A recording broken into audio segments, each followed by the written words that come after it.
Assalamualaikum Pak. Waalaikumsalam Don, telat lagi dan lagi kamu Don. Iya Pak, maaf tadi hujan deras Pak.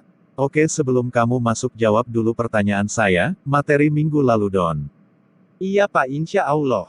Sebutkan ciri perubahan karakteristik perilaku belajar. Pertama, perubahan intensional yaitu perubahan yang terjadi dalam proses belajar. Yang kedua, perubahan positif aktif yaitu perubahan yang terjadi karena proses belajar bersifat positif dan aktif. Yang ketiga, perubahan efektif fungsional yaitu perubahan yang timbul karena proses belajar bersifat efektif, membawa manfaat tertentu bagi siswa-siswi. Bagus Don, luar biasa kamu Don. Terima kasih Pak, Alhamdulillah. Silahkan duduk Don. Baik anak, hari ini kita akan membahas manifestasi perilaku belajar. Baik, siapa yang tahu macam manifestasi belajar angkat tangan. Saya Pak, tapi kalau salah gimana? GK Papa Kekei, kamu kan tempatnya salah, maksud saya, manusia tempatnya salah, yang penting coba dulu. Pertama, manifestasi kebiasaan. Contohnya misalkan ada seorang siswa yang belajar bahasa berkali-kali menghindari kecenderungan penggunaan kata atau struktur yang keliru, akhirnya akan terbiasa dengan penggunaan bahasa yang secara baik dan benar. Hal ini dikarenakan adanya stimulus yang terus siswa itu lakukan untuk menggunakan bahasa yang baik dan benar. Jadi, berbahasa yang baik dan benar itulah perwujudan dari perilaku belajar individu, siswa, tadi. Yang lain saya lupa Pak. Hehehe. Mantap Kekei.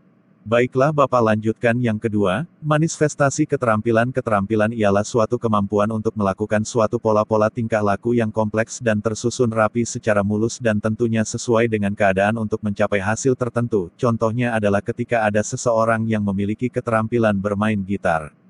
Kita dapat melihat ketelitiannya pada saat bermain gitar, koordinasi sistem yang harmonis sehingga ia dapat bermain dengan lihai, dan kecepatannya pun di dalam memindahkan tangannya dari satu kunci menuju kunci lainnya.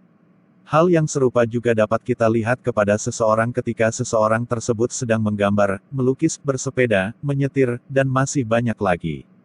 Ketiga, manifestasi pengamatan. Pengamatan adalah suatu proses menerima, menafsirkan, dan memberi arti rangsangan yang masuk melalui indera.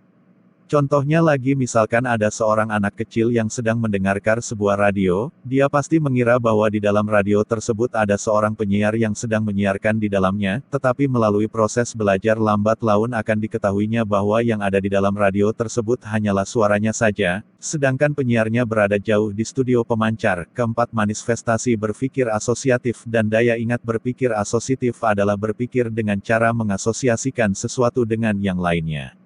Berpikir asosiatif itu merupakan proses pembentukan hubungan antara rangsangan dengan respons. Contohnya misalkan ada seorang siswa yang mampu menjelaskan arti penting tanggal 12 Rabiul Awal, kemampuannya di dalam mengasosiasikan tanggal bersejarah itu dengan lahirnya baginda Nabi Muhammad SAW. Hanya bisa didapat apabila dia mempelajari tentang riwayat hidup beliau.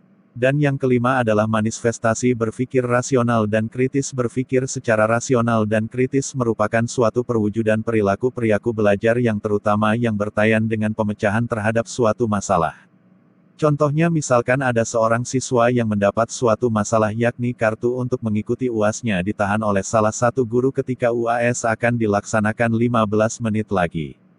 Maka secara otomatis siswa tersebut akan berpikir secara rasional mengapa kartunya ditahan oleh salah satu gurunya.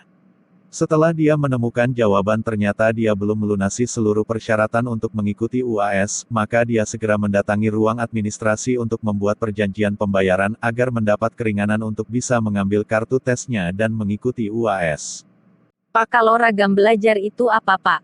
Ragam belajar adalah keanekaragaman jenis belajar. Ini muncul dalam dunia pendidikan sejalan dengan kebutuhan kehidupan manusia yang juga bermacam-macam.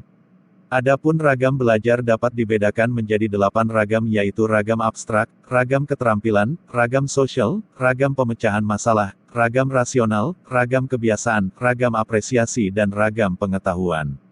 Dalam hal ini kita akan pelajari lebih mendalam di pertemuan yang akan datang. Baik Pak, terima kasih. Oke, mari kita tutup kelas ini dengan bacaan Alhamdulillah. Alhamdulillahirobbil alamin.